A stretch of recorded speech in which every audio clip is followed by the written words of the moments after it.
Hi students, how are you? I am Azharruddin.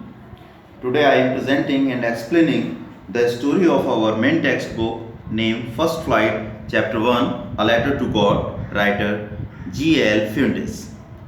Listen the story carefully. There are four characters in this story. The first is Lancho, the next a woman, a postman. This chapter has been written by G.L. Fuentes. It is about a man's unwavering faith in God. मतलब ईश्वर में पूर्ण आसक्ति रखना, विश्वास रखना ईश्वर में, बहुत ज़्यादा विश्वास रखना.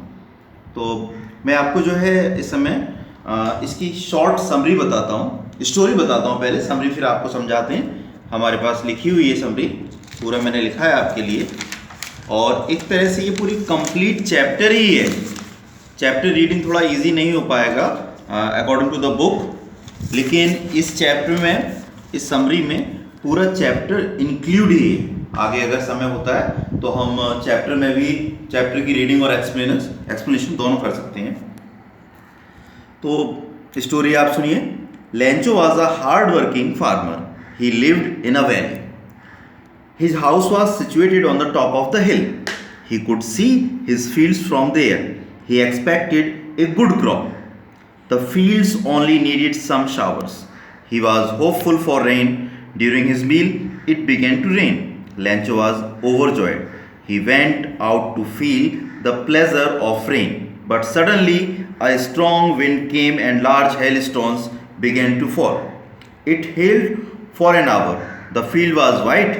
The corn was totally destroyed. पूरी फसल जो है उसकी ख़राब हो जाती है. उसने आशा की है उसकी फसल इस वर्ष अच्छी होगी इस साल, लेकिन वो एक हेल स्टॉर्म आता है, एक तूफान आता है, ओलावृष्टि हो जाती है और पूरी फसल नष्ट हो जाती है. Lencho told his family that they would go hungry that year. उसने अपने परिवार से कहा कि इस साल उनको भूखों मरना है. There was no one who could help them. All through the night Lencho thought of only one hope, the help of God. उसे केवल इस बात पर विश्वास था कि ईश्वर उसकी मदद करेंगे. Lencho believed that God's eyes saw everything. Lencho को विश्वास था ईश्वर सब कुछ देखता है. He would not let them die of hunger. उसको ये भी विश्वास था कि भूख से तो नहीं मरेगा, भगवान उसकी मदद करेंगे. The next day Sunday he wrote a letter to God. He decided to write a letter to the God. He wrote, God if you don't help me my family and I will go hungry this year. उसने लिखा कि अगर आप मेरी मदद नहीं करेंगे तो मैं और मेरा परिवार जो है वो भूख से मर जाएंगे. I need 100 pesos. पेसोस एक न्यू वर्ड है आपके लिए, जिसका मीन्स होता है साउथ अमेरिकन करेंसी है. क्या है ये? South American currency, basic unit of money of American countries and Philippines. Pesos. He wrote to God on the envelope. उसने लिखा गॉड को कि उसको 100 pesos की नीड है. He put the letter inside and went to town. At the post office, he placed the stamp on the letter and dropped it into the letter box. A postman showed the letter written to God to the postmaster. एक postman ने देखा कि इस व्यक्ति ने जो है एक लेटर जो है वो पोस्ट बॉक्स में डाला है, लेटर बॉक्स में. उसको उसने जल्दी से निकाला और पढ़ा और वो अपने पोस्ट मास्टर के पास गया. The post master was a good tempered man.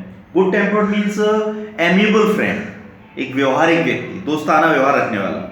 He laughed loudly and opened the letter. In order not to shake the writer's faith in God, the postmaster decided to answer the letter. उन लोगों को थोड़ा सा amused हुए, वो surprised हुए, astonished हुए कि भगवान को पत्र लिखा है उसने. He wrote a letter to God. तो इस पर वो लोग जो है उसके डिसाइड करते हैं कि भाई इस लेटर का रिप्लाई देना चाहिए. The writer had asked for 100 pesos. और डिमांड थी उसमें 100 pesos की. तो पोस्ट मास्टर अपने कलीग से कहता है कि भाई इस व्यक्ति की, इस पर्सन की हेल्प करनी चाहिए, because he had a great faith in God. So he decided to collect 100 pesos all by himself. He asked for money from his employees for an act of charity. दान न माटे કરવામાં આવે. He himself gave a part of his salary. He even requested his friends to contribute some pesos. He put the money in an envelope addressed to Lancho and put the signature of God.